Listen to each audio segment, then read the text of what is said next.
Embrapa, por exemplo, X, que a Embrapa lançou ela como sendo um cultivar altamente produtivo. Produz 40 toneladas por hectare. Significa que você comprar essa semente na Embrapa. Eu queria essa semente na Embrapa. Eu vou ter a certeza de volume. Vou conseguir alcançar essas 40 toneladas por hectare? Não. Isso significa que ela tem potencial genético para atingir aquele valor. Agora, se ela vai atingir, vai depender justamente dessas interações aqui. Então, o potencial genético independente do potencial genético da cultura, esse potencial ele pode ou não ser alcançado em função desses fatores. E nós, enquanto profissionais da ciência da dados, a gente tem que interferir neles de modo que a gente alcance o quê? Produtividade e qualidade. E quando a gente fala de fruticultura, é muito importante a gente falar de qualidade, porque a fruta que é produzida é paga por ela em função não só de peso, mas é também paga em função de qualidade. E a depender da fruta, principalmente em função de qualidade. Então, às vezes, é melhor produzir um pouco menos uma fruta de qualidade, que vai obter e alcançar melhor preço do que produzir mais uma fruta de menor qualidade. Então, quando a gente fala de fruticultura, além do fator produtivo, é importante considerar também a qualidade.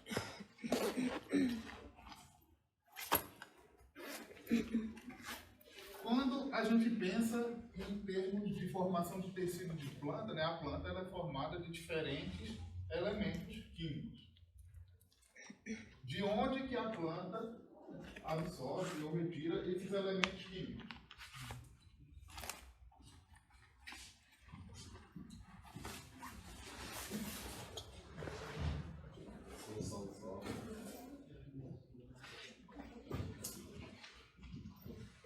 Então, solo, onde mais a planta pode retirar esses elementos químicos para a sua composição? Atmosfera.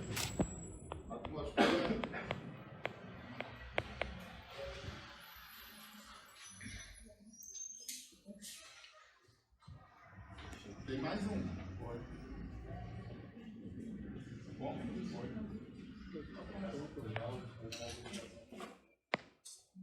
São fertilizantes adquiridos de alguma fonte, geralmente mineral. Então, não deixa de ser do solo. Mas tem um outro elemento que contribui com elementos para a formação da planta. Água. Água? Mas a solução solo é água, mas não é. Água é o quê? H2O. Hidrogênio e oxigênio. Esses componentes é a água que surge. A planta é formada de quê? Elementos químicos. Parte desses elementos são nutrientes minerais. Mas se a gente pensar em termos de composição,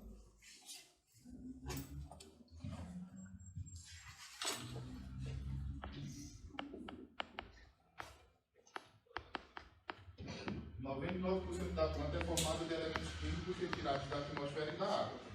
Carbono, hidrogênio, oxigênio. O outro 1% vem daqui.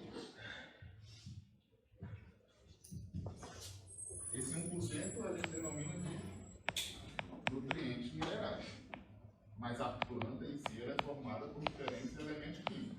99% deles é carbono, hidrogênio e oxigênio. O outro 1% são os macro e micronutrientes minerais. Então, olha só, quando a gente fala de nutrição, a gente está falando dessa contribuição aí de 1%. O que não faz desses nutrientes menos importantes. O tecido da planta em si é formado por diferentes elementos. No caso dos nutrientes, esses aqui, os macro e micronutrientes que vocês estudaram lá na nutrição, na fertilidade, nas disciplinas de solo. E daí esses macro e micronutrientes têm algumas particularidades em relação à absorção, translocação, redistribuição. Em relação à absorção, vocês se recordam como esses nutrientes podem ser absorvidos? Difusão, fluxo de massa e interceptação. Pensando em interceptação, que nutriente é importante?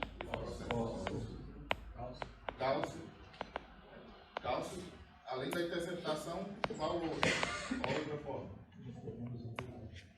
Fusão. Nitrogênio. Fluxo de massa. Então, cada nutriente, se a gente for observar, vai ter uma maior afinidade por determinados tipos de absorção. Em função de quê? De suas cargas e da interação dessas cargas com as cargas do solo. Então, é isso que vai definir se um determinado nutriente, a depender da forma química, é mais ou menos móvel também no solo. Nutrientes que tendem a ser mais móveis no solo, eles tendem a ser absorvidos por exemplo, fluxo de massa, exemplo do nitrogênio. Já, por exemplo, se a gente pensa no fósforo, isso acaba sendo diferente por quê? Porque em função da interação do elemento químico com as partículas do solo, ele acaba não tendo essa facilidade de transporte do solo. Então, acaba sendo, por exemplo, melhor absorvido por difusão.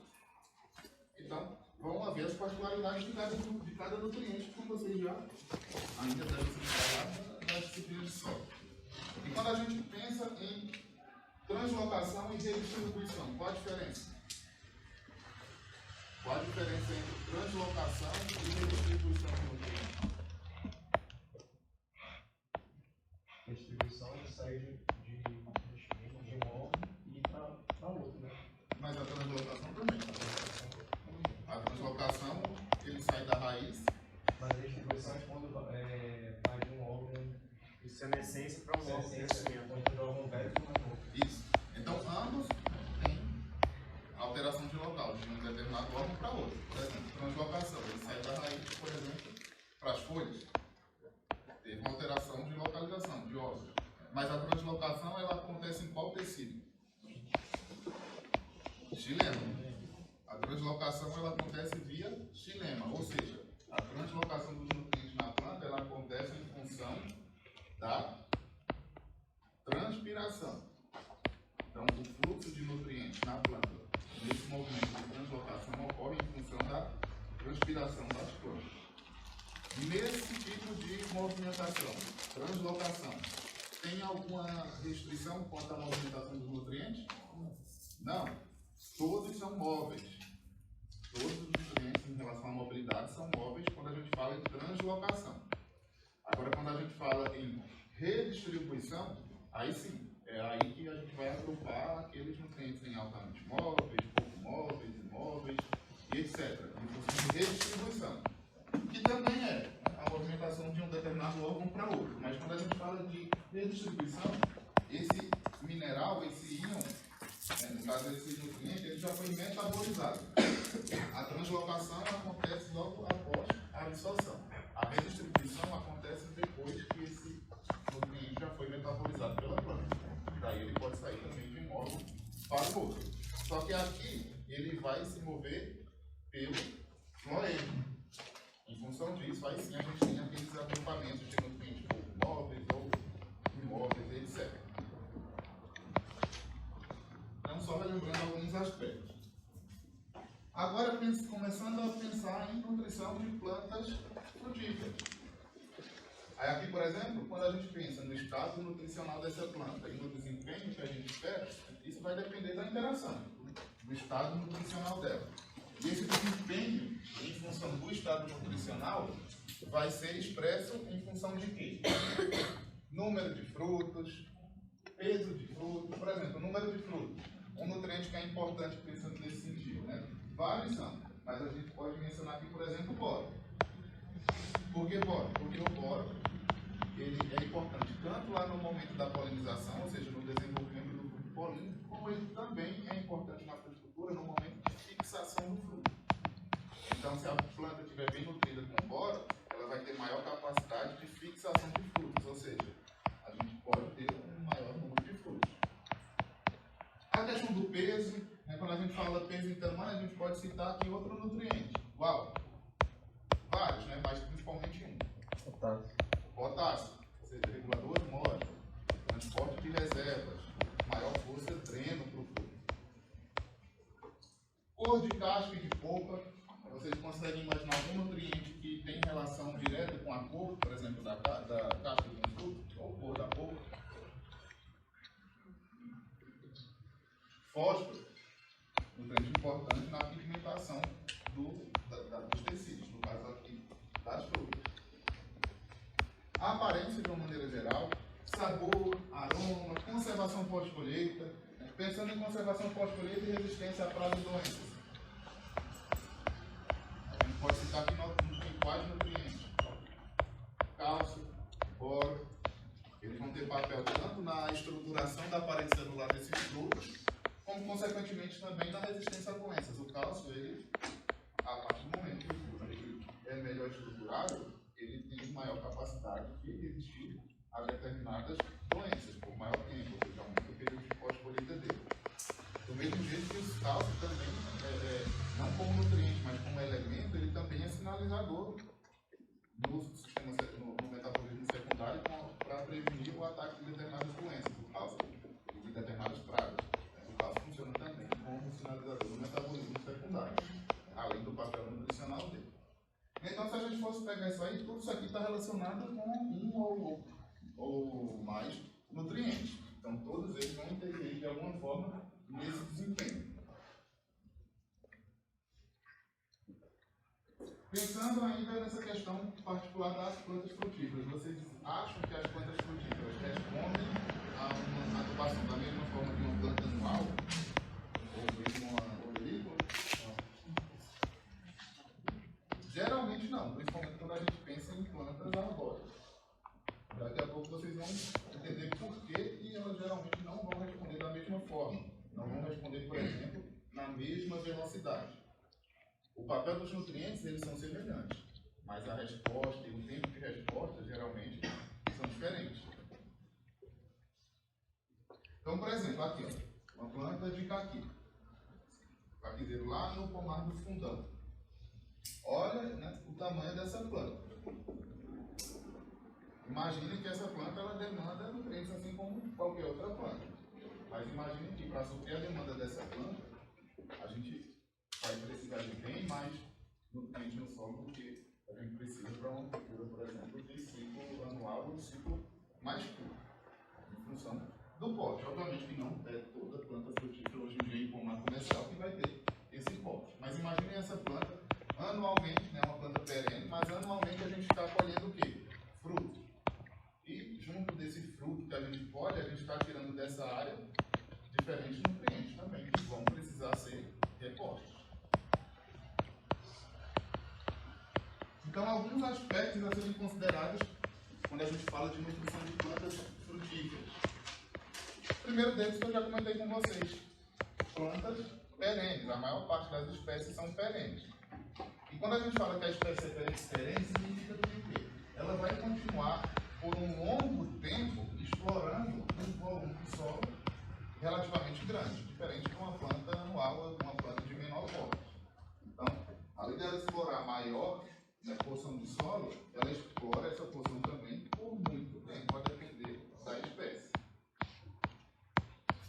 Outra questão que a gente tem que considerar na fruticultura: contribuição das camadas mais profundas do solo.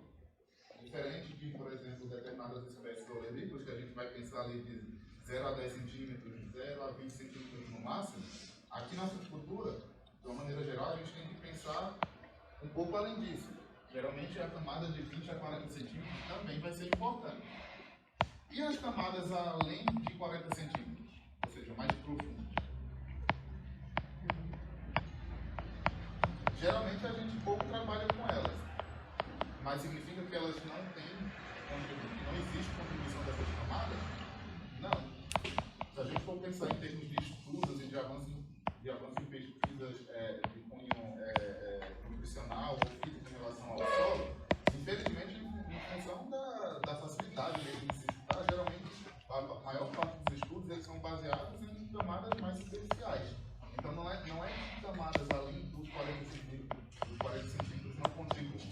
Mas a gente conhece muito pouco essa faixa do solo além disso aí, em termos de contribuição nutricional e desenvolvimento de raízes. Porque é difícil estudar isso. E pensa em estudar isso numa planta perene. Né? Geralmente os pesquisadores eles são movidos pela pesquisa e geralmente eles são cobrados por produtividade em pesquisa.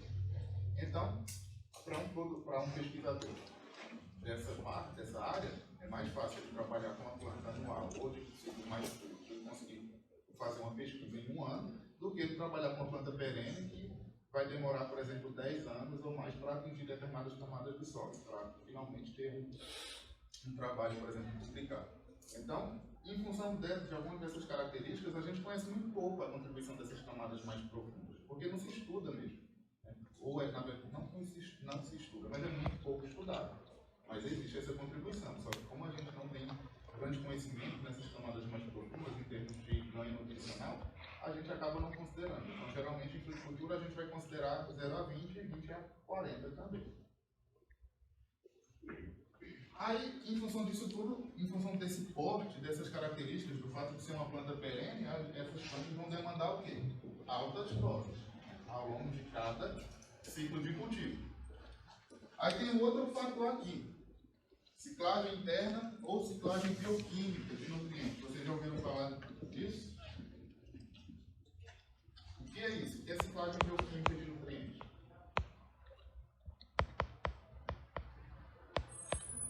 Por exemplo, o nitrogênio que ele passa por um ciclo para estar disponibilizado para a planta? Aqui, no caso dessa ciclagem bioquímica em floricultura, em planta perene, se refere ao fato de que essas plantas são grandes reservatórios de nutrientes. Então, às vezes, um determinado nutriente ele começa a ficar em deficiência no solo, mas a planta ainda tem esse determinado nutriente em seus tecidos, a ponto de, por exemplo, ela não demonstrar deficiência, porque ela ainda está fazendo ciclagem interna, ou seja, ela tem muitos nutrientes em seu tecido, nos seus tecidos de reserva, sejam eles ramos, raízes ou mesmo folhas. Então, em função desse porte, a planta perene, a planta frutífera perene, ela é um reservatório de nutrientes. Aí qual o problema disso? Isso é bom, mas isso também pode ser ruim.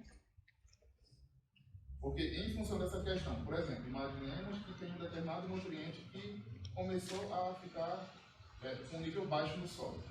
Se nós, profissionais, não ficarmos de olho, por exemplo, por meio de análise do solo para conferir isso, o que é que vai acontecer se a gente não fizer análise do solo?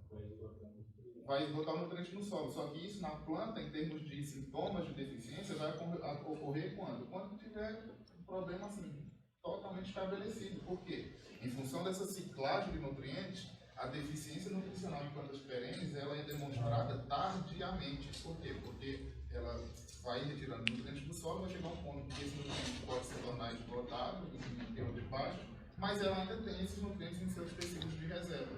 Então, ela não vai demonstrar essa deficiência em função disso. Do mesmo modo que, quando a gente faz uma adubação na planta frutífera, ela também não vai responder de imediato. Por quê? Porque ela também tem essa questão dos seus nutrientes de reserva. Então, tanto o efeito a uma adubação quanto mesmo a resposta a um nutriente de deficiência no solo acontece sempre tardiamente. Por quê? Em função dessa ciclagem interna ou ciclagem bioquímica.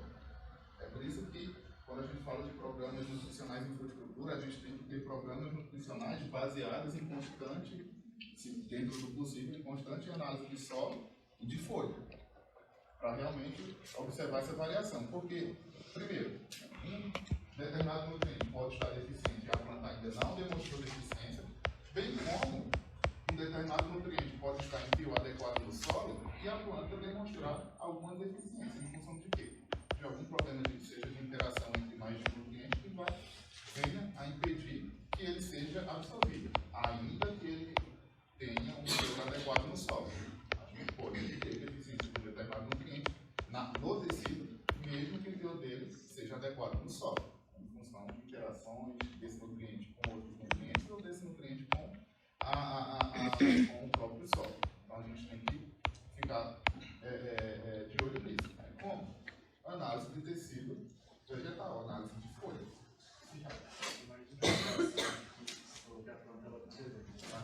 Mas se o solo já se esgotou, essa planta também se esgota essa reserva. Mesmo sem análise? Não, aí nesse momento ela vai demonstrar. Só que o ideal é a gente corrigir isso mais precocemente. Não precisa esperar a planta demonstrar deficiência. Se eu for no pit, nesse momento, ela ainda vai demorar? Sim, ela não vai responder de imediato. Então, por isso é importante a gente ter conhecimento das características do solo, nutricionais, bem como também do teor do nutriente nas folhas, para evitar esses problemas, já que as respostas não são tão imediatas.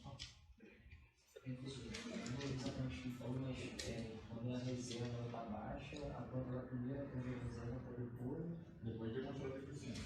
Então, o sintoma de deficiência vai ser tardio em relação ao problema, o quanto ele começou a ser um problema no corpo.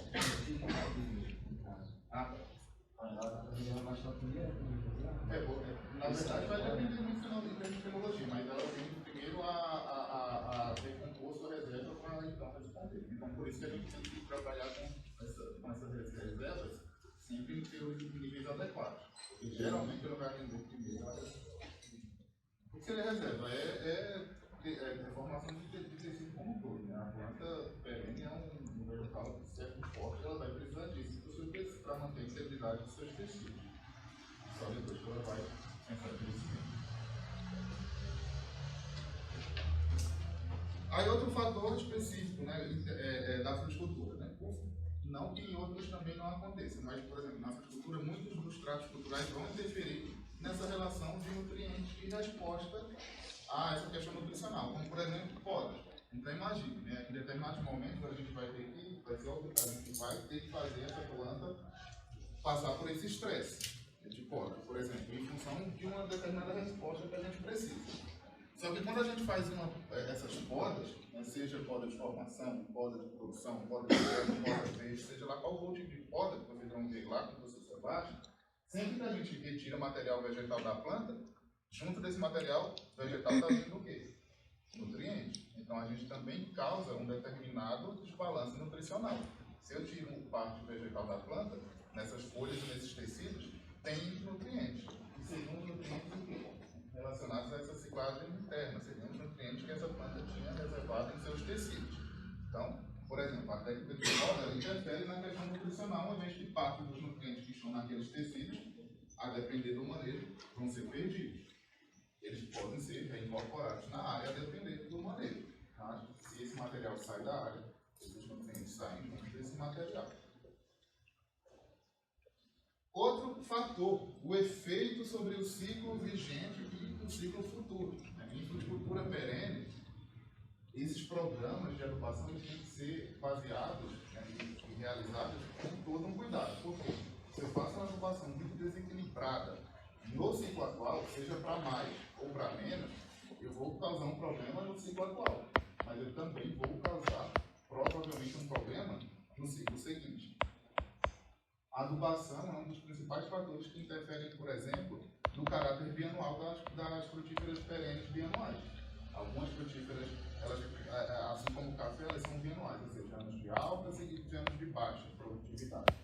E isso geralmente acaba sendo intensificado com programas nutricionais que são, no caso, construídos de forma inadequada.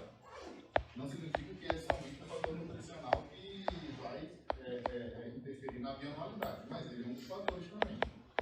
E o desequilíbrio pode intensificar ainda mais essa bianualidade de alguns frutíferos, exemplo de algumas espécies de tangerina, manga, ligia, dentre outras culturas. Pessoal, alguma dúvida? Seguindo aqui. Quando a gente pensa em demanda, né, e função de cada um desses nutrientes, como vocês já devem imaginar, esses nutrientes eles são demandados pela planta ao longo de sua vida. Pensando numa planta perene, a depender da fase fenológica, essa planta vai demandar mais ou menos determinados nutrientes. Uma planta perene ela vai ter diferentes fases. Por exemplo, quando a gente implanta, essa planta, a gente plantou um pomar de laranja. Os 3 primeiros anos, 4 primeiros anos, essa planta vai ter crescimento somente vegetativo. A partir do momento que essa planta passa a ter produção comercial, o programa de adubação e nutrição ele também é alterado. É por isso que lá no final eu vou falar para vocês dos tipos de adubação em fruticultura. A gente vai ter a adubação de fundação ou de pré-plantio, a adubação de formação, que acontece nesse período em que as plantas só estão crescendo vegetativamente, e a adubação de produção, que é a adubação de pomar adulto, ou seja, quando a planta finalmente atingiu uma idade produtiva e vai estar repetindo esses ciclos anualmente.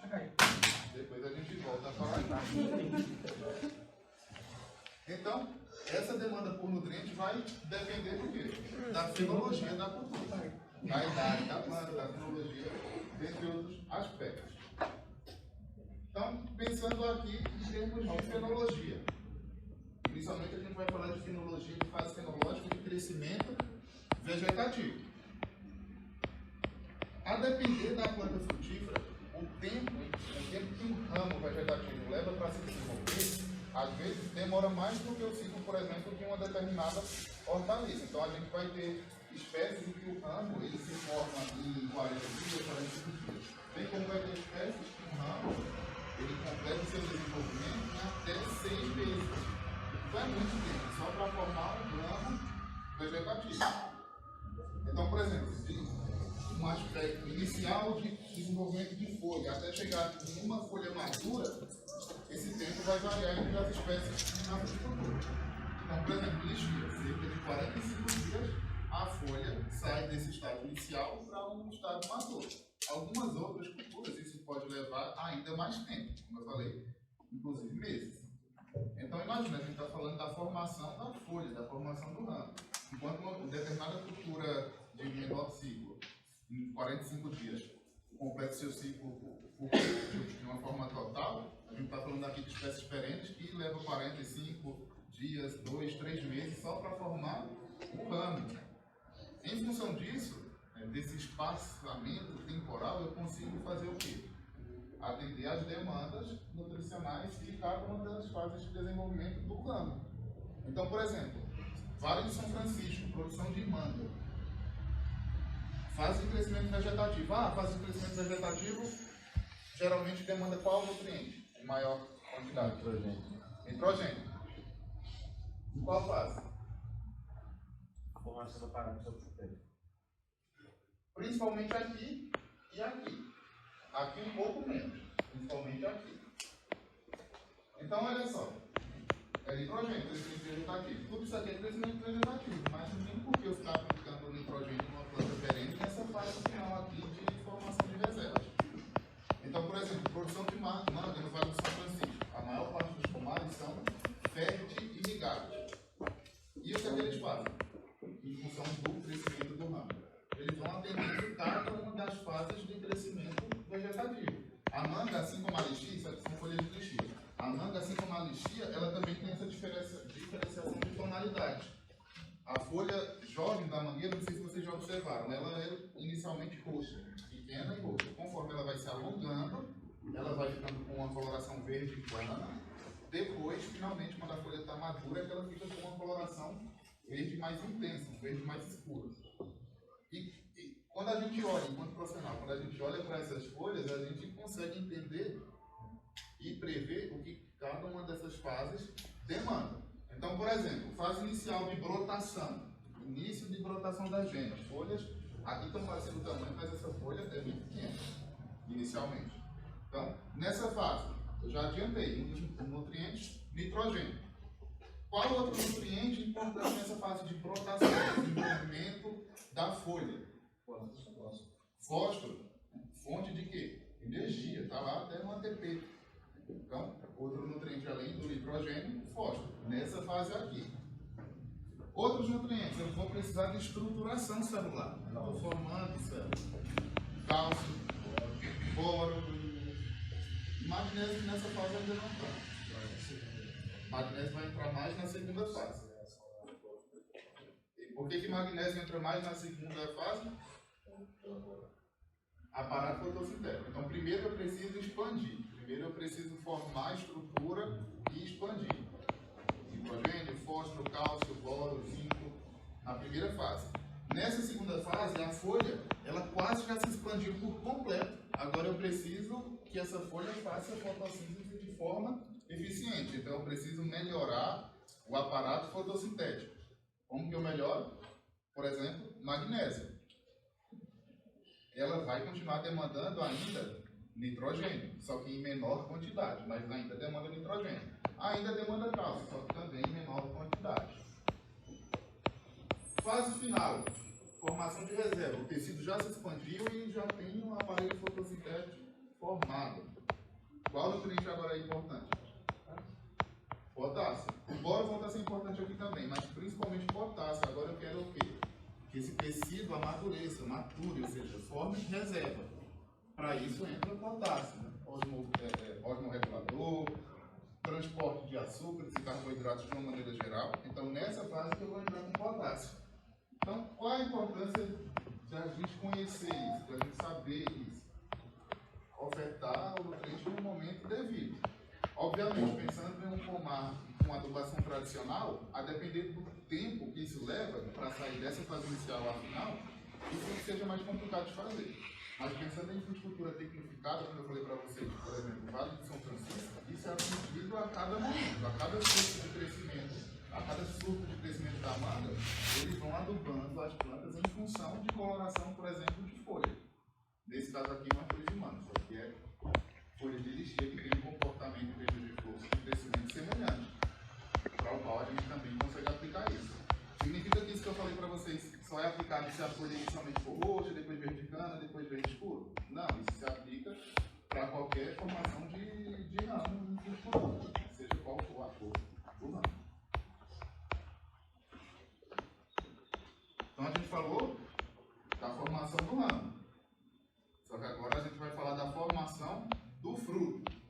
E o fruto? Qual o nutriente mais demandado pelos frutos? Potássio. Em que fase? Fase de enchimento. Então, geralmente, os frutos eles se desenvolvem da seguinte forma. Então, aqui a gente tem o tempo. E aqui, imagine que a gente tem, por exemplo, o peso do fruto, a massa. Em gramas. Aqui o tempo pode ser dias, meses, a depender de quanto tempo esse fruto leva para se desenvolver. Em função do tempo, o fruto vai crescendo da seguinte maneira.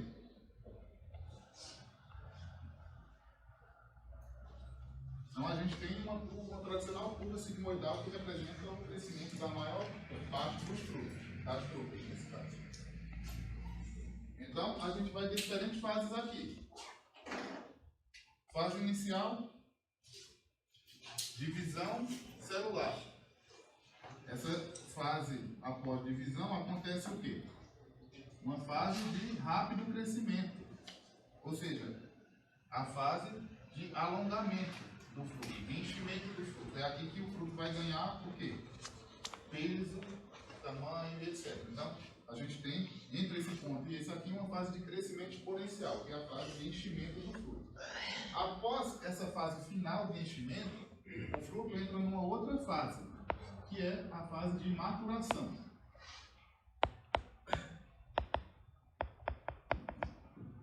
Então aqui, entre o final do crescimento do fruto e a colheita, a gente tem a fase de maturação.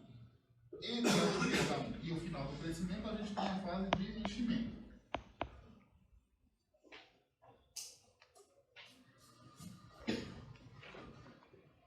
Essa é a curva padrão, uma curva sigmoidal simples, para crescimento de frutas. Algumas frutas, como por exemplo uva, pode apresentar o seguinte comportamento. Ou seja, aí forma uma sigmoidal dupla. A maior parte das frutas cresce dessa maneira. Algumas frutas apresentam sigmoidal dupla. Então, olha só.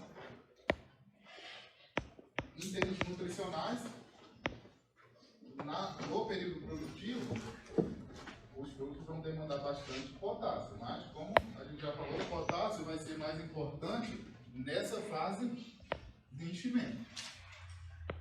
Mas o fruto demanda só potássio? Pensando agora em qualidade de fruto, em pós-colheita, qual o nutriente importante? Cálcio. Quando que entra o cálcio aqui? Divisão. Divisão, parede celular. Por quê? Composição de lamela, etc. Ah, mas por que a gente não pode pôr depois também que o cálcio chegar lá? O cálcio não vai chegar na lamela média, na parede estrutural, depois, né? Em que momento que o cálcio consegue formar os pectatos de cálcio, as fontes de cálcio? Somente no momento da divisão. Então, tem que ter cálcio para a planta nesse momento aqui, no momento da divisão. Esse é o momento. Significa que é nesse momento inicial da formação do fruto que a gente vai aplicar cálcio no solo? Não. A gente tem que, nesse momento, permitir que o solo tenha teor adequado de cálcio. Na verdade, nesse momento, a planta já deve ter absorvido uma quantidade de água e cálcio. Ela precisa do cálcio nesse momento, mas nesse momento o cálcio já precisa estar disponível no tecido da planta. Então, quando que a gente vai se preocupar com o cálcio? Anteriormente, lá no momento de uma possível calagem, se for preciso calagem, se não for preciso calagem, mas o cálcio está baixo no solo, a gente pode complementar com gessagem, entre outras possibilidades. Mas a planta vai demandar, o fruto vai demandar mais cálcio nesse momento, divisão celular. Nesse momento, o cálcio já tem que estar no tecido, disponível. Mas, por exemplo, manga e maçã. Duas frutas que enfrentam um problema com estruturação de parede celular. Enfrentam um problema de pós-colheita com amolecimento de polpa. O produtor de manga e de maçã faz a aplicação do cálcio nessa fase aqui. De maturação. Faz pulverização foliar de cálcio. Para que serve esse cálcio? E reduz o problema, tanto em manga quanto em maçã. Mas para que a gente aplica cálcio nessa fase? O fruto já cresceu. A formação de parede em si, a gente só consegue colocar cálcio na parede, na lamela, lá na divisão. Mas no momento da maturação, a gente não consegue colocar cálcio na parede. Mas o cálcio da parede ele pode sair. O cálcio, lembra, ele é praticamente imóvel. E o pouco que ele tem de mobilidade é em função da transpiração. Então, o que acontece? A maior parte das plantas frutíferas, quando estão em fruto em fase de maturação, elas estão com a formação de outro tecido. Folha. Geralmente, as plantas perenes, no momento de maturação dos frutos, elas já estão lançando novos frutos vegetativos. E a folha, ela transpira mais do que o fruto. Então, embora a gente não possa colocar cálcio na parede nesse período de maturação, o fruto pode perder cálcio para a folha. Tem vários estudos já mostrando isso, que plantas perenes que possuem maturação, coincidindo com novos frutos de crescimento, a folha, em função do processo de transpiração, elas vão conseguir retirar cálcio da parede celular. Colocar cálcio de novo na parede celular, a gente não vai conseguir. Mas se a gente faz a aplicação de cálcio nesse momento da maturação, a gente acaba atendendo a demanda da folha. O cálcio ele também é regulador de trocas gasosas. Então, até certo ponto, ele também tem, em algumas culturas, ele acaba reduzindo um pouco também da transpiração. Então, quando a gente faz pulverização foliar de cálcio nesse momento aqui da maturação, é para atender principalmente folha. É para impedir que a folha retire o cálcio lá da parede estrutural do fruto. Porque nesse momento não vai chegar cálcio mais na parede estrutural do fruto. Mas a gente, aplicando o cálcio de pulverização, a gente pode impedir que aquele cálcio da parede saia. Então, essa aplicação ela tem mais cunho fisiológico do que nutricional. É para impedir que esse fruto perca cálcio. Alguma dúvida? Outros nutrientes, se a gente for falar, por exemplo, aqui também é importante. Bora. Isso que você falou ocorre na maioria das frutas. Diferente. Principalmente quando coincide, diferente da folha, quando coincide, por exemplo, fluxo de crescimento vegetativo com período de maturação de fruta. Goiaba, manga, abacate, chia, maçã. A maior parte das plantas arbóreas perenes, porque os fluxos de crescimento vegetativo que vão florescer no ano que vem, ou seja, não no ano que vem necessariamente, mas no ciclo seguinte, geralmente eles começam a se formar junto com o período de maturação dos frutos da safra atual.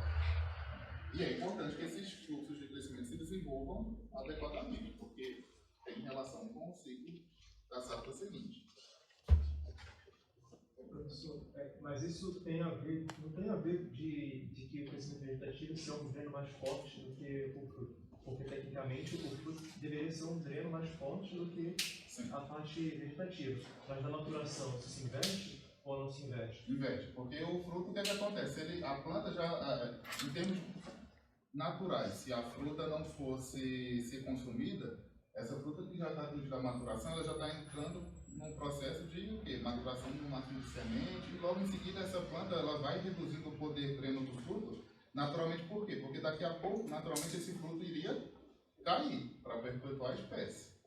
Então, naturalmente, o fruto ele tem maior força dreno quando? Aqui, ó. Fase de enchimento. Conforme o fruto vai se aproximando do ponto de colheita, ele vai perdendo essa força dreno. É por isso que um fruto verde, se a gente chegar numa laranjeira com a laranja bem verde ainda, a gente vai puxar e o fruto não sai. Agora, se ela já estiver próxima do ponto de colheita, ela vai sair mais facilmente. Por quê? Porque o poder dreno desse fruto já foi reduzido. Então, conforme o fruto vai amadurecendo, esse poder dreno vai também reduzindo. Essa questão do cálcio em específico, independente de ser questão de dreno, é o fato que o cálcio, a mobilidade dele é em função da transpiração. Então, a folha crescendo no mesmo momento da maturação do fruto, a folha crescendo, ela vai transpirar. Ela transpira. Então, essa folha em desenvolvimento, em função da transpiração, acaba conseguindo tirar cálcio do fruto, independente dessa questão. Pessoal, mais alguma dúvida? Aqui, como eu mencionei também, o boro é importante. Ó. Lembra que eu falei no início da aula? O boro é importante para a fixação de fruto. Então, nesse período é interessante, se necessário, entrar com pulverização com boro. O boro também é importante num ponto anterior a esse, que é o florescimento, a formação de fruto polínico. Então, por exemplo, na fase de pré-formação de fruta, ou seja, a fase de florescimento, o boro também assume grande importância. Entre outros nutrientes, mas de uma maneira geral, essa dinâmica que eu vou passar para vocês é para logo em seguida a gente entender uma outra questão. A importância de saber em que fase os tecidos vão demandar cada um desses nutrientes. Então, por exemplo, potássio, o produto lá vai aplicar potássio, porque vai crescer o fruto. Quanto mais potássio eu colocar, maior vai ser o fruto que eu vou produzir. Na verdade, que a planta vai produzir. Faz sentido, realmente a planta é responsiva. Quanto mais potássio, maior vai ser o peso do fruto e provavelmente maior vai ser a produtividade. Mas lembra que eu falei lá no início que em fruticultura a gente tem que pensar em produtividade, mas que também a gente tem que pensar em qualidade? E vocês conseguem imaginar outros nutrientes que interagem, que têm interação com o potássio? Se a gente aduba de forma demasiada potássio, a gente vai interferir em quais outros nutrientes? Nitrogênio, mas principalmente cálcio e magnésio, porque eles competem com o mesmo sítio de absorção. Então, se eu exagero em potássio, eu provavelmente vou ter menor absorção de cálcio. Ainda que a quantidade de cálcio no solo fosse ideal, fosse equilibrado. Em função do excesso de potássio, eu posso reduzir, por exemplo, a absorção de cálcio. Aqui, mais ou menos o que eu já falei, né? Então, a importância do nitrogênio, principalmente para o crescimento vegetativo, mas também tem contribuição no período de produção. Fósforo, comprimento de panícula e maturação. Na questão da maturação, eu já tinha comentado lá da pigmentação, lembra? Então, por exemplo, fósforo é importante no período de maturação, principalmente de frutos de coloração avermelhada e roxa, em função da função desse nutriente, como também é fator para a pigmentação, para a melhoria da pigmentação dos frutos. Então, fósforo, maturação, mas também comprimento de panículas. Todo mundo sabe o que é uma panícula? Lá da botânica, é um tipo de inflorescência. Muitas frutíferas, os frutos as flores e os frutos, consequentemente, são produzidos em panículas. A exemplo, por exemplo, da manga, da lixia, do abacate, que dá aquela panícula, aquela inflorescência repleta de flores. Qual? Mas no caso da manga, vai ter uma inflorescência toda, mas aí é só uma produção. Não. Depende da cultivar. Alguns cultivares 4, 5 frutos, alguns cultivares 2, alguns cultivares 5. Mas no caso da lixia, sempre também não. Depende da cultivar. Bengal, que é a nossa mais tradicional, 40, 50 frutos com potencial por panícula. Já algumas outras cultivares, 8, 10, 12. Depende da cultivar. Mas de uma maneira geral, por exemplo, uma inflorescência de manga. Inflorescência de manga, uma panícula de manga pode ter de 9.000 a 13.000 flores.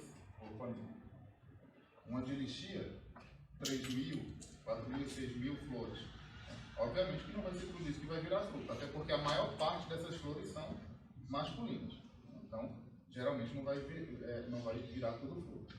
Mas independente de algumas culturas, como por exemplo, lixia, vai ter a formação de vários frutos por panícula, ou mesmo manga, algumas cultivares, 4, 5 frutos. Aí qual seria a problemática de ter uma panícula curta? Em função de deficiência de fósforo, eu posso ter uma panícula que não se alonga de maneira adequada. Ela vai ficar uma panícula mais curta. Se eu tenho... Sim, porque o que acontece? Em função desse menor comprimento, o que é que vai acontecer? Um fruto vai crescer do lado do outro e vai ter expansão, vai ter dano. Exatamente.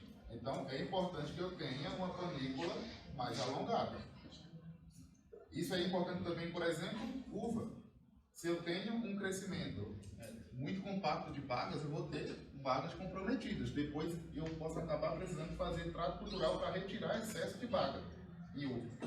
Então, o fósforo é importante na formação das panículas florais. Se eu tenho uma panícula floral muito compacta, além do problema físico-mecânico, eu vou ter também um problema fitossanitário, por questão de umidade, etc. Então, por exemplo, como eu falei, uva, o exemplo da uva também. Um cacho de uva muito compacto tem maior problema com questões fitossanitárias. Além do fato que eu falei. Em alguns casos, pode até demandar mão de obra para retirar excesso de baga para que o cacho não fique tão compacto. Então, a importância também do fósforo, não só na questão da pigmentação, mas, por exemplo, também pensando em plantas frutíferas, na formação da panícula. Então seria importante também o enchimento. Porque a flor vem antes do enchimento. Sim. No caso aí, o fósforo está relacionado ao comprimento em si da panícula, seja da inflorescência. Então, se tiver adequado, a panícula vai se desenvolver de forma adequada também. O enchimento do fruto vem posteriormente a isso. Aí aqui a questão que eu falei para vocês, né? Cálcio, magnésio e potássio. O potássio ele vai ser mais demandado na fase de crescimento dos frutos. Ou seja, aquilo que eu falei. O importante para o crescimento do fruto mas ele em excesso pode também ser prejudicial, porque o fruto vai crescer em detrimento da qualidade. Isso não é interessante. A questão do boro que eu comentei com vocês, tanto pegamento de fruto quanto desenvolvimento de tubo polínico. E zinco, no caso, também comprimento de entrenó. Enquanto o fósforo é comprimento de panícula, zinco é importante para crescimento de entrenó. Todo mundo sabe o que é entrenó? Ou seja, espaço entre dois nós. Ou um espaço que seja de crescimento vegetativo. Então, por exemplo, bananeira com deficiência de zinco, ela começa a ficar achatada. A parte da roseta foliar, que a gente chama, ela começa a ficar compactada. As folhas começam a ficar muito próximas umas das outras, em função de redução de entrenol. No caso da bananeira seria a área da roseta foliar. Então, é normal que seja não dentro do padrão de cada cultura, por exemplo, a bananeira nanica, que naturalmente é baixa. Se ela é deficiente em zinco, mas ela vai reduzir a altura dela, que vai compactar a distância de lançamento das folhas. Então, naturalmente, se, por exemplo, eu teria uma folha aqui, outra aqui, distanciada, na deficiência de zinco, essas folhas começam a partir uma mais próxima da outra, começam a compactar. Elas começam a ser lançadas mais próximas umas das outras. E acaba prejudicando também até a absorção de luz, captação de luz. Então é muito comum, por exemplo, banana deficiente em zinco começar a compactar o comprimento entre o lançamento de uma folha e outra. Se sai uma folha aqui e a outra depois faz um ângulo assim maior, elas começam a sair muito próximas umas das outras. E outras plantas, no caso, vai encurtando os entrenós.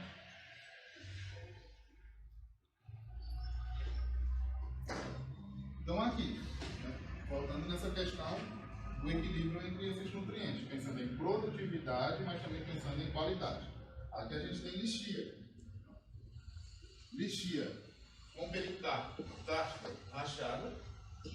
Lixia que tem o pericarpo intacto, mas que foi colhida exatamente do lado, na mesma panícula desse fruto que rachou.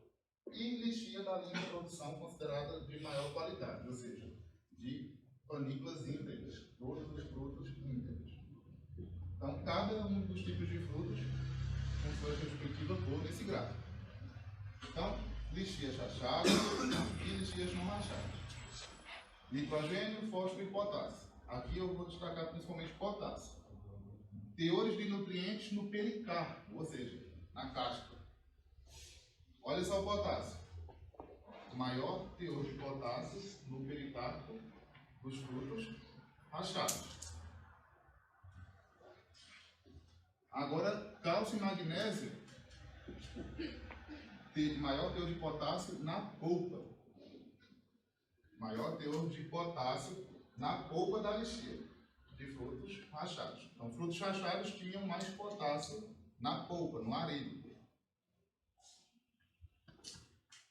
Agora sim na casca. Já na casca, cálcio e magnésio. Olha só, os frutos rachados tinham menos cálcio e menos magnésio no pericarpo, na casca. Então vocês conseguem observar o que aconteceu aqui? O fruto que rachou tinha muito potássio na polpa e pouco cálcio na casca. Então olha só, um nutriente interferiu na absorção do outro, não necessariamente tinha pouco cálcio no solo. Aqui foi uma questão de interação. O fruto, em função da alta adubação à base de potássio, algumas plantas acabaram absorvendo menos cálcio. Aí o que aconteceu? Por exemplo, lixia, manga, entre outras plantas subtropicais e tropicais. Geralmente a colheita acontece quando? Final entre dezembro e janeiro, ou seja, período de alta temperatura e alta pluviosidade, ou seja, alto índice de chuva. O potássio é o quê? Regulador osmótico, ou seja, ele aumenta a força de dreno do fluido. O que aconteceu aqui?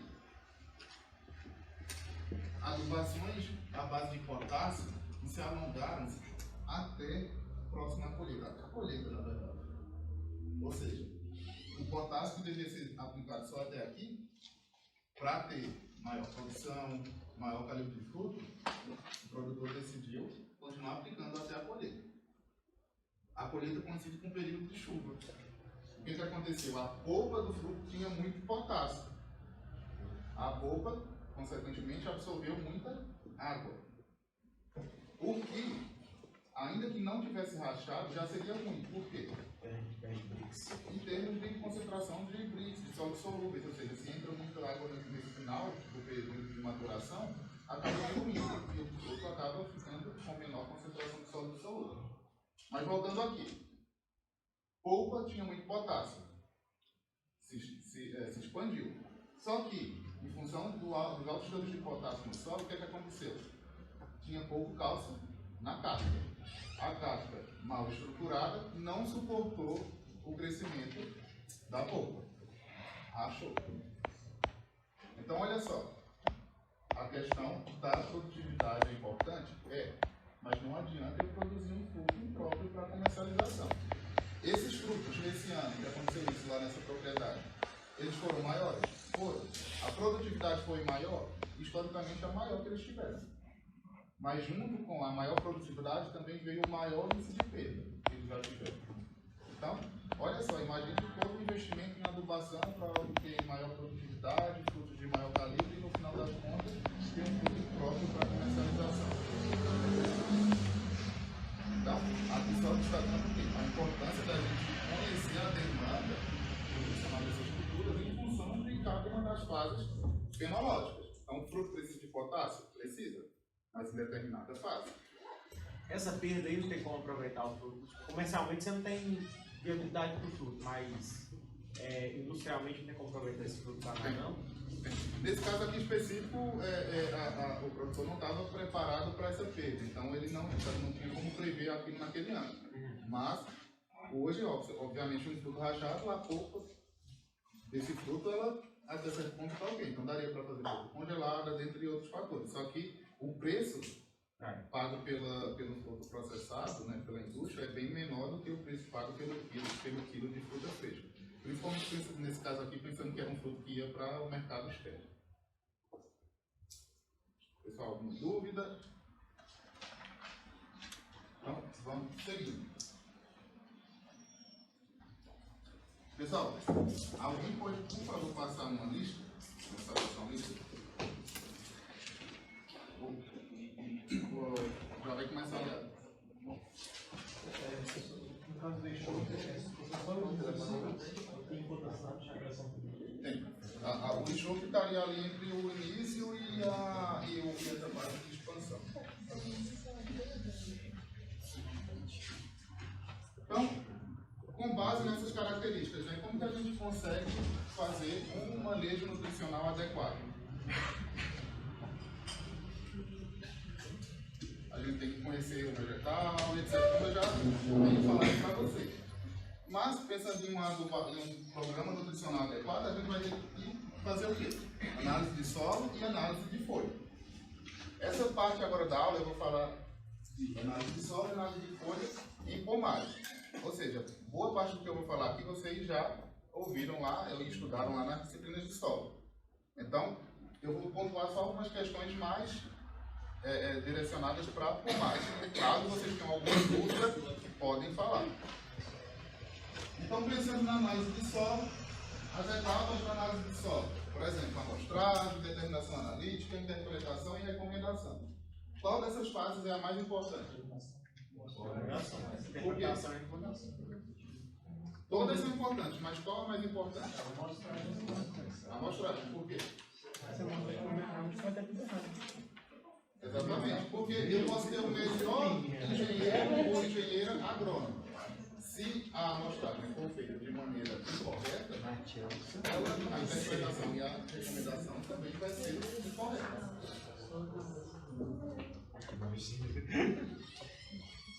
Pessoal, alguma dúvida? O pessoal que está preocupado em ir embora, em assinar a lista e ir embora, gente, fiquem à vontade para assinar a lista e sair, né? O importante é que quem fica aqui tem interesse em aprender. Tá? Eu não, né? Aí depende da professora Lucilene, que é coordenadora. Então, assim, não se preocupem de minha parte com falta. Né? Aí depois vocês vêm com a professora Lucilene. Mas, quem quiser sair pode ficar à vontade. Critérios para análise de solo em pomagem. Então, quais critérios a gente deve considerar? Os extratos de variância. Então, por diferentes casos, a gente pode ter variação nessa questão da amostragem. Então, a gente vai ter variação temporal, ou seja, de quanto em quanto tempo eu vou precisar fazer análise de solo de um pomar. Por exemplo, a gente vai ter variação também espacial, entre local desse pomar eu devo fazer a amostragem. Algumas questões pontuais também a gente tem que considerar, que eu vou falar daqui a pouco. O preparo da amostra composta, de uma maneira geral, a gente vai ter diferentes subamostras e ao final a gente também vai ter uma amostra composta. E as práticas de análise, que aí são referentes aos laboratórios. Pensando na frequência de amostragem, na questão temporal. Então, frutíferas, doses elevadas, a gente faz poda, por exemplo, quando a gente faz poda, parte dos nutrientes que a planta estava reservando, a gente acaba tirando do pomar. Irrigação, um pomar irrigado, se comporta nutricionalmente falando diferente de um pomar não irrigado, dentre outros aspectos que a gente deve considerar, né, para pensar nessa frequência de amostragem. Um pomar geralmente irrigado, a frequência de amostragem deve ser maior do que o de um pomar não irrigado. Em função do que o pomar irrigado ele tende a ter maior velocidade de quê? Ele tanto vai absorver mais nutrientes, como ele também vai absorver mais rapidamente. Então, em termos temporais, isso pode ser afetado por esse tipo de prática. Geralmente, um pomar, então, olha só, a gente tem que fazer análise de solo de, no mínimo, anual. Ou seja,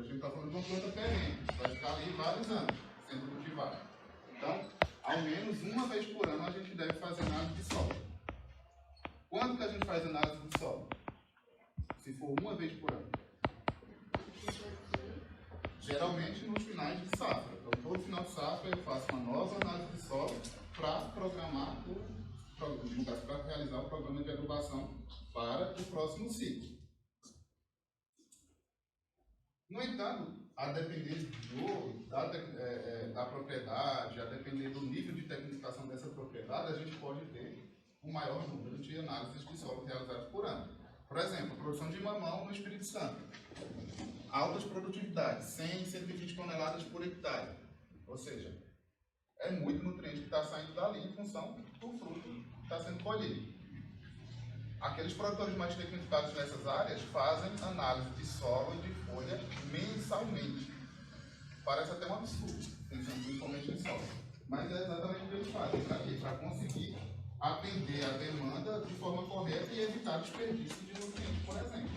Então, a depender do nível de tecnificação da cultura, o ideal é que essa análise seja pelo menos anual, mas a depender do produtor, como eu falei, vai ter produtor que faz, inclusive, mensalmente. Professor, e essa análise mensalmente, como é que ela é retirada? Ela não machuca as raízes? Aí, daqui a pouco a gente vai falar da estratificação. Aí tem que ter um cuidado para não tirar sempre, por exemplo, do mesmo local. A gente tem que ir variando, dentro da possibilidade, tem que ir variando o local que é retirado essa amostra. E vai até 40? Depende do momento do pomar. Em fase de implantação, com certeza, até 40. A depender da cultura, mamão, por exemplo, em fase já de produção, de 0 a 20. Eu volto a falar disso daqui a pouco. Então, época de amostragem. A gente faz a amostragem anteriormente ao preparo do solo, com antecedência suficiente para fazer o quê? Todos aqueles preparos que o professor Matheus falou com vocês lá na fase de implantação de pomagem. Seja preparo em área total, seja preparo pontual por meio de poda, a gente tem que respeitar esse tempo que a planta demanda, no caso que o solo demanda. Então, por exemplo, pensando aqui em implantação, a gente faz uma análise de solo previamente à implantação. E essa análise de solo, ela tem que ser realizada com antecedência suficiente para que eu consiga ter o resultado da análise de solo para fazer calagem e adubação anteriormente ao plantio. Quando a gente fala de adubação de plantio, não é a adubação que a gente joga lá o adubo e a planta junto, não. A gente tem que adubar a área ou a cova pelo menos 30 ou 60 dias antes do plantio. Então, por isso que existe todo aquele protocolo de implantação que tem que ser seguido. Forte. Geralmente já é previsto essa questão, a depender do tipo de solo, por isso que geralmente a dose de fósforo em função do tipo de solo e da demanda da planta. Mas pelo menos 30 dias, porque junto com o fósforo também vai junto, geralmente em infraestrutura vai junto nesse momento o quê? As fontes orgânicas, seja esterco ou de qualquer que for a natureza. Se a gente utiliza, por exemplo, uma fonte orgânica e essa fonte orgânica não está bem já estruturada e bem curtida, se eu coloco ela e a muda no mesmo momento, eu posso perder raiz, eu posso perder a planta em função de alta temperatura. Então tem que ter esse cuidado. Por isso que toda a adubação, no caso fósforo e fontes orgânicas, a gente tem que fazer pelo menos 30 ou 60 dias antes do plantio. E a calagem pelo menos 90 dias antes do plantio, para que a calagem também não coincida com a adubação fosfatada. Deixa eu ver se eu entendi então. Esse fósforo, ele já vai atender o solo necessariamente, e aí então, depois a planta. Ele é 30 dias, então geralmente cada cultura tem uma certa demanda. E quando a gente faz essa adubação fosfatada, ela já tem, a recomendação já considera, a depender do tipo de solo, essa questão da possibilidade do fósforo ser absorvido. Então, pra gente aqui, não gosto muito. A demanda de fósforo, por outro lado, não é tão alta, então não chega a ser dose de fósforo como a gente tem, por exemplo, dose de fósforo no solo do cerrado. No solo do cerrado, geralmente as doses, em função de características do solo, são bem mais altas, ainda mais altas que as nossas. A oleocultura se produz mais a oleocultura que frutas. Se vocês observarem, a demanda de fósforo para a área cebola é muito alta. É muito alta em função das características do solo, não que a planta necessite de toda aquela quantidade. Pessoal, mais alguma dúvida? voltando aqui à questão da implantação. Então, tem que fazer, né, de forma antecipada para atender essas questões que eu falei para vocês. Já pomares formados, ou seja, pomares adultos, aí sim a gente faz essa amostragem ao final da safra, se for realizada uma amostragem. Então, se for uma amostragem por ciclo, a gente faz sempre ao final da safra. Ainda em relação agora a variáveis espaciais, né? A questão da planificação, que vocês já viram lá nas disciplinas de solo, né? A gente não pode sair tirando a amostra de solo de áreas distintas, de áreas com plantas de diferentes cultivares, diferentes idades, etc. Né? A gente tem que ter uniformidade no talhão. Número de amostras. Aí aqui vai depender do tamanho do talhão e da estratificação, ou seja, das profundidades, seja, no caso, profundidade verticalmente ou mesmo espacialmente, pensando no caráter horizontal da área. Então aqui, por exemplo, número de amostras. Geralmente para a fruticultura a gente recomenda 20 subamostras por talhão. Se for de 0 a 20 centímetros, 20 subamostras de 0 a 20. Se a gente também precisar coletar de 20 a 40, mais 20 subamostras de 20 a 40, ou seja, totaliza nesse caso 40 subamostras. Quando eu falo por talhão, que talhão seria isso? Vai depender do tamanho do pomar, a gente pode ter mais de um talhão. Geralmente em fruticultura a gente recomenda que os talhões tenham no máximo 10 hectares. Então, um talhão pode ser de 1 hectare a 10 hectares. Se ele tiver 1 hectare, 20 amostras. Se ele tiver 10 hectares, também 20 amostras. Então, em um talhão de até 10 hectares, 20 amostras. No extrato horizontal, aqui primeiro falando, ou seja, a gente vai ter as linhas de plantio e as entrelinhas. Onde a gente tira a amostra de solo? No caso de fruticultura, nos dois. Fruticultura é nos dois. Geralmente vocês aprendem, lá o professor fala que tem que tirar a amostra na linha, mas quando a gente fala de planta perene, a gente tira nos dois. Linha de plantio e entrelinhas. Por quê? Planta perene, aquele espaçamento ali na rua vai ter raiz. Para a goiaba, por exemplo, já tem estudo que mostra que a contribuição ali de uma calagem, de uma adubação na rua é maior do que a que a gente faz abaixo da copa. Então, para a fruticultura, alguns livros antigos também vão falar que é só na linha. Mas hoje, em fruticultura, a gente sabe que é importante fazer na linha e na entrelinha. E pensando em correção de solo, é ainda mais importante nas entrelinhas.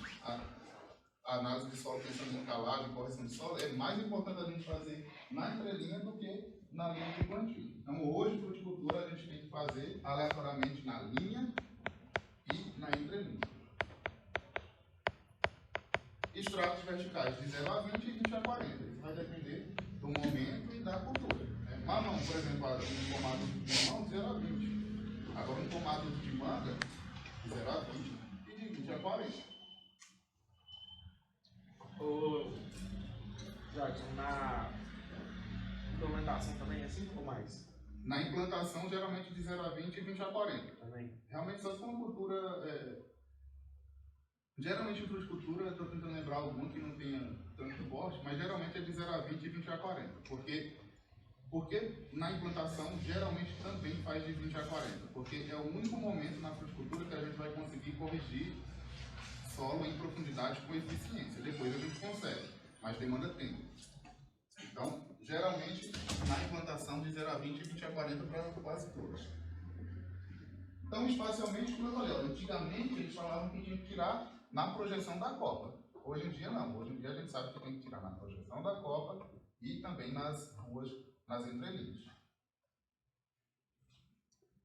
A questão da localização dos adubos, então aqui o que eu quero destacar para vocês é o cuidado para, por exemplo, fez a adubação. O local de amostragem para determinada cultura é num raio de X centímetros a partir do caule. Se aquele for exatamente o local que a gente geralmente deposita o adubo, a gente tem que ter cuidado para não fazer, por exemplo, uma amostra contaminada. Para a bananicultura, de uma maneira geral, norte de Minas e sul da Bahia, bananicultura naquela região, hoje em dia eles têm feito muita recomendação de adubação com base em análise de folha, porque hoje em dia geralmente é contaminada, em função do alto volume de adubo que a gente aporta no solo. Então, hoje já tem recomendação de adubação para a bananeira com base em análise foliar por ser mais segura. Nesse caso específico aqui. A questão das amostragens pontuais, aqui algumas coisas que a gente tem que evitar pontualmente. Evitar local onde houve armazenamento de adubo, evitar as bordaduras da área, modificar a localização da amostragem. A cada amostragem, a cada retirada de amostra de solo, a gente não vai lá no mesmo lugar e retira exatamente no mesmo lugar. Estamos fazendo uma modificação em relação a isso, dentro do que é permitido e recomendado para a cultura. E não coletar solo sobre plantas discrepantes. No caso, se tem uma planta discrepante, você acha que é em função de questões nutricionais, faz uma análise em separado para essa planta discrepante em si. No caso, evita retirar solo próximo de plantas muito discrepantes. Pessoal, alguma dúvida? A questão de ferramentas, vocês já devem ter visto. Na verdade, a ferramenta mais importante do que a ferramenta é retirar isso da forma adequada, independente de qual ferramenta seja utilizada. Então, o preparo da amostra composta, eu falei para vocês, 20 subamostras de 0 a 20, 20 subamostras de 20 a 40. Vai chegar no final e juntar tudo, fazer uma amostra composta? Não. Vai fazer uma amostra composta de 0 a 20 e uma amostra composta de 20 a 40. Parece absurdo, mas tem gente que faz separado e no final junta tudo. Acontece. Agora, em relação à análise de folha. Exatamente a mesma questão. Amostragem, determinação analítica, interpretação e recomendação. Aqui a mesma questão da análise de solo. A etapa mais importante, a amostragem. A mesma coisa. Não adianta eu fazer uma amostragem errada e no final ter o melhor profissional para fazer a interpretação. Porque ela vai ser uma interpretação baseada em dados errados. Então, aqui na questão da amostragem, né, etapa mais crítica, diferentes padronizações, ou seja, para uma mesma cultura, por exemplo, banana, a gente tem diferentes referências para se fazer a amostragem. Ou seja, tem uma que fala que é tal folha e tal tecido, tem outra que fala que é tal um tecido diferente de outra folha, enfim. Então, para cada cultura, a gente tem diferentes recomendações para se fazer coleta e amostragem de folha.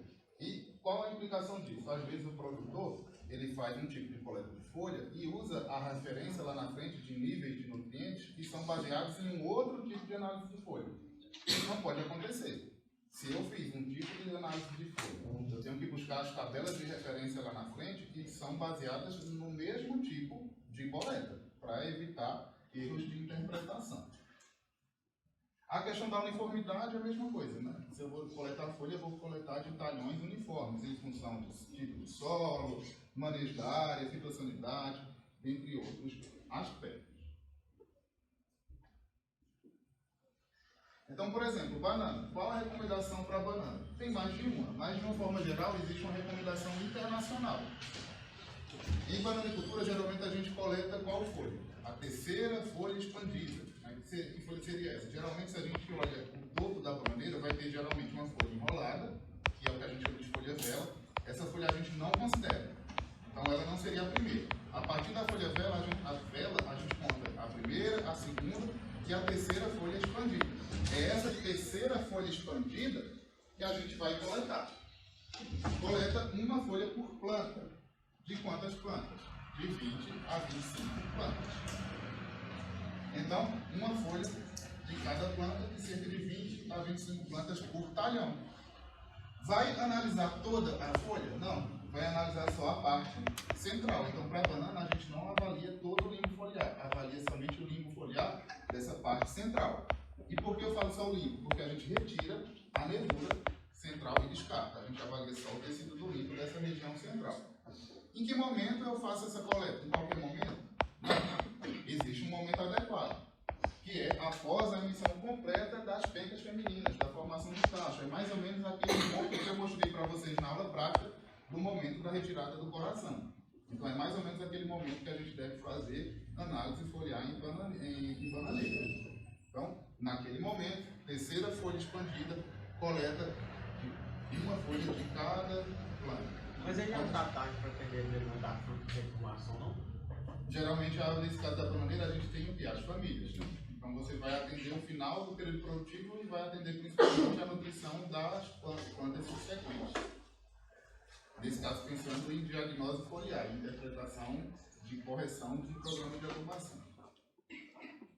Então, somente limbo, sem pecíolo. Então, isso seria as normas para banana. Mas a gente tem diferentes espécies. E mesmo para uma mesma espécie, a gente pode ter mais de uma recomendação.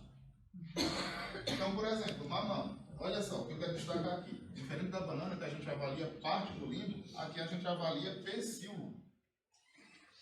Ou seja, não avalia o limbo, avalia somente o pecíolo da folha.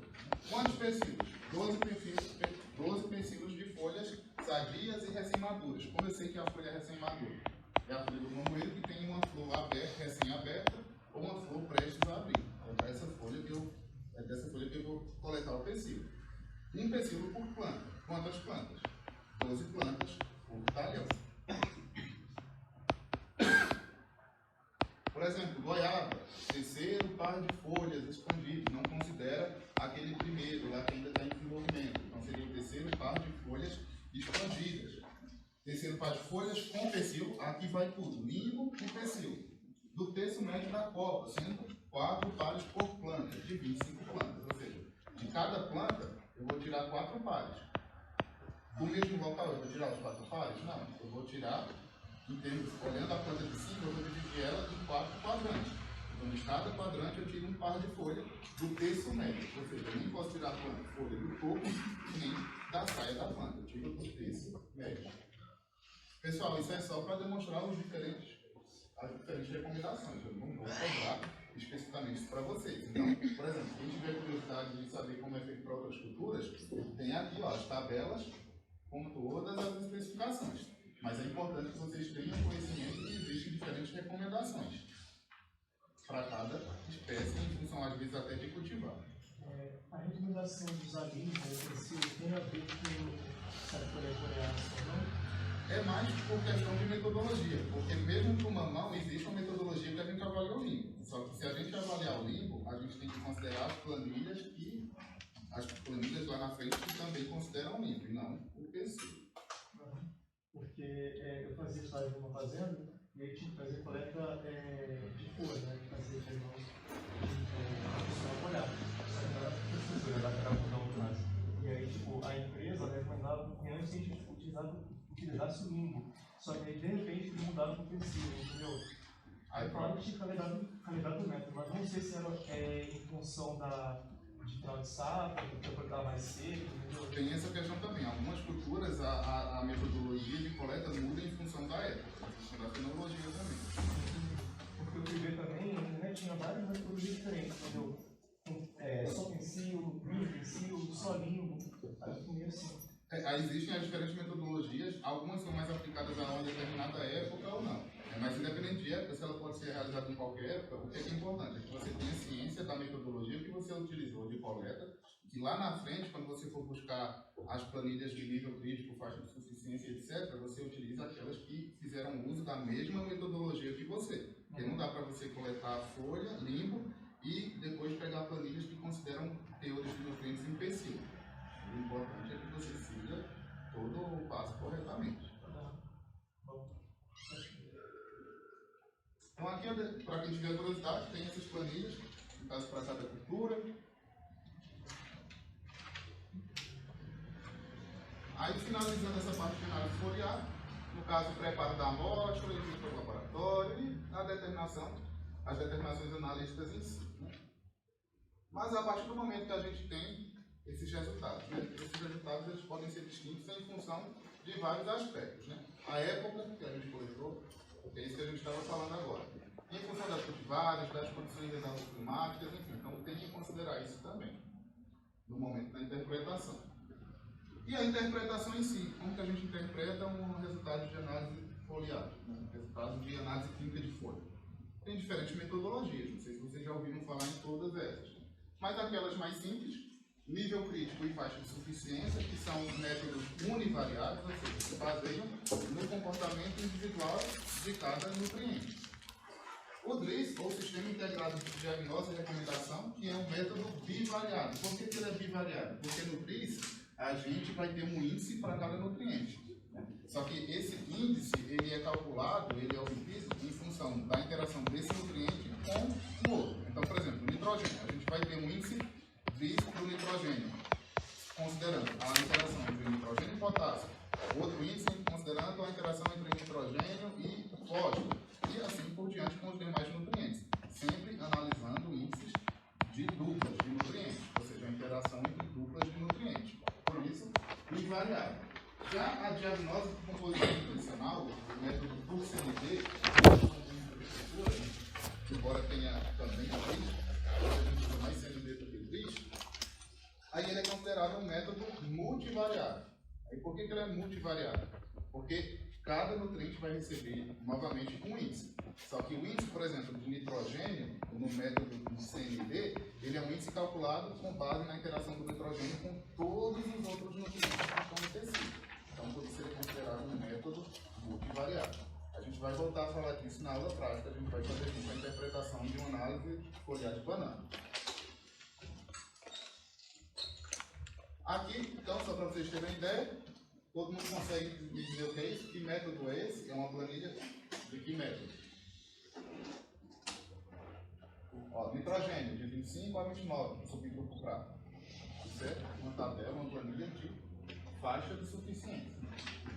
Ou seja, se eu faço, eu pego o resultado da análise lá de folha e meus nutrientes, o nitrogênio tem, por exemplo, 26, quer dizer que ele está dentro da faixa de suficiência para a cultura.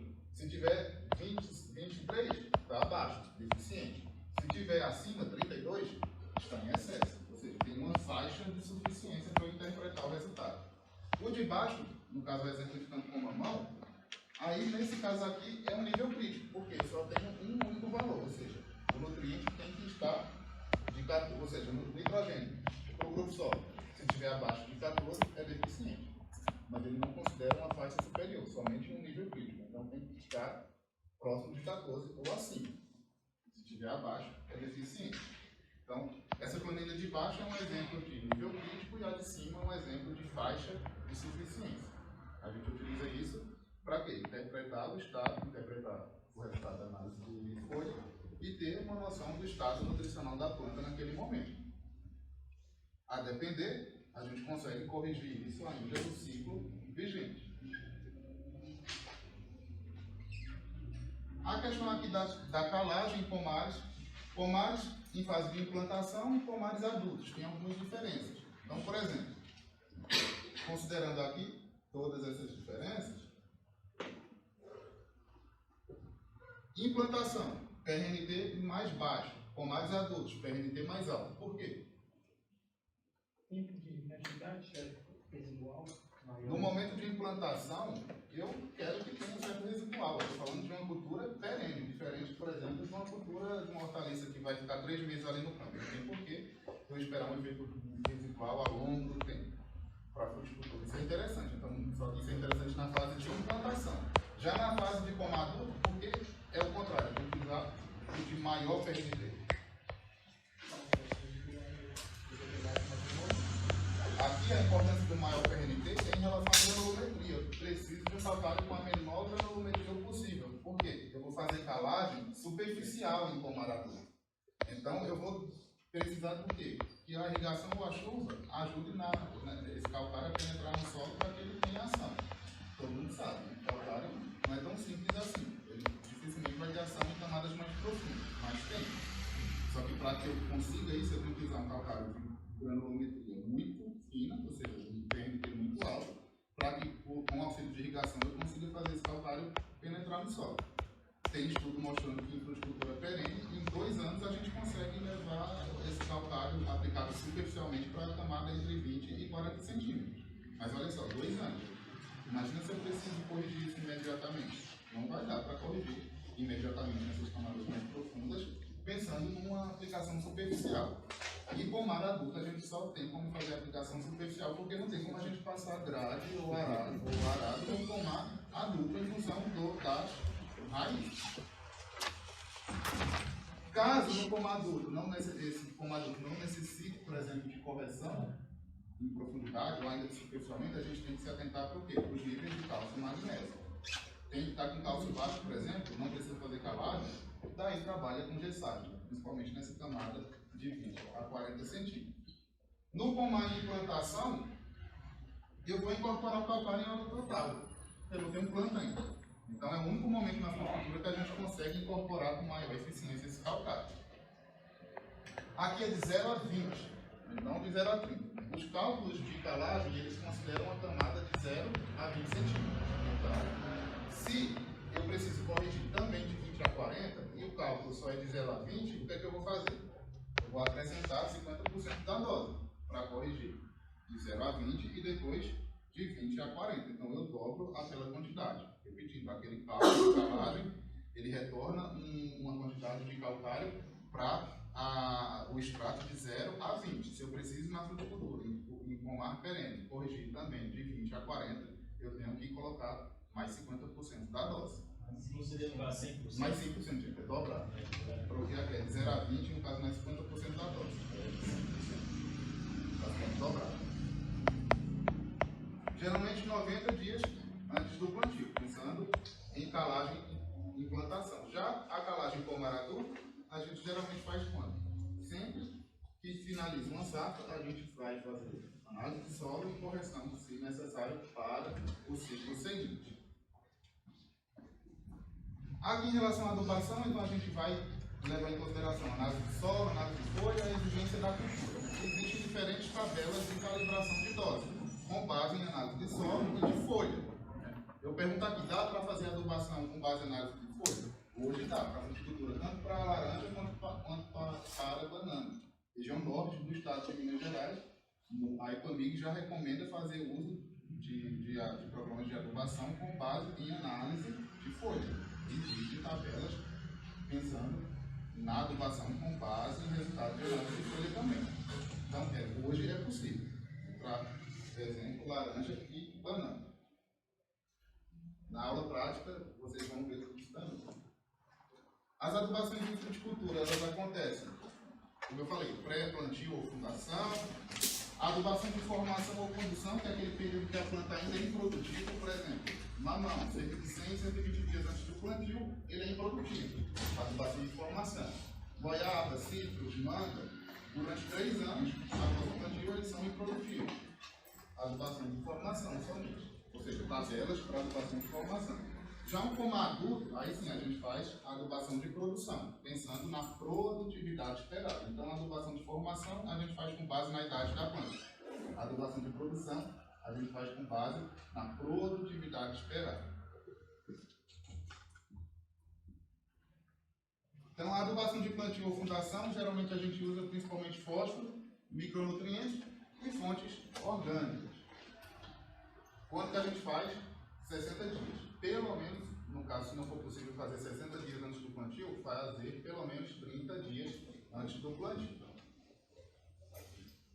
A adubação de formação e condução, como eu falei, leva em consideração a idade da planta. Então, por exemplo, mamão, a gente faz a adubação de formação em mamoeiro até 120 dias. Para goiaba, até o 3º ano. Para citros, abacate, manga também até o 3º ano, que é aquele período que a planta ainda não produz frutos comercialmente.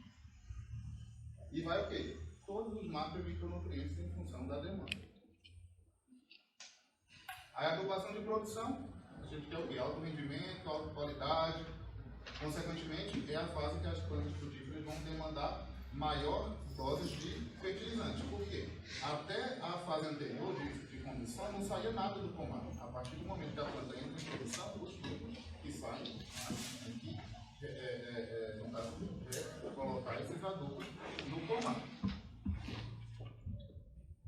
Então, a demanda aqui, só relembrando, isso aí a gente já viu no início da aula, que eu falei para vocês, então a gente tem que, na adubação de produção, a gente tem que considerar as demandas em função da fase fenológica. Parte de crescimento vegetativo, falei já para vocês lá no início da aula, o que essas folhas demandam em cada fase. Fase de crescimento reprodutivo, a mesma coisa, demanda mais potássio, né? Mas, como a gente discutiu aqui, a mesma coisa, vai depender da fase fenológica do fruto. dúvida? Todo mundo assinou? Então, a aula prática vai ser novamente na fruticultura. Hoje, às 2 horas, vai estar disponível no Moodle uma atividade. Lá eu vou disponibilizar para vocês resultados de análise química de solo de folha, ou de solo de folha, e vai ter as tabelas de recomendação para a cultura.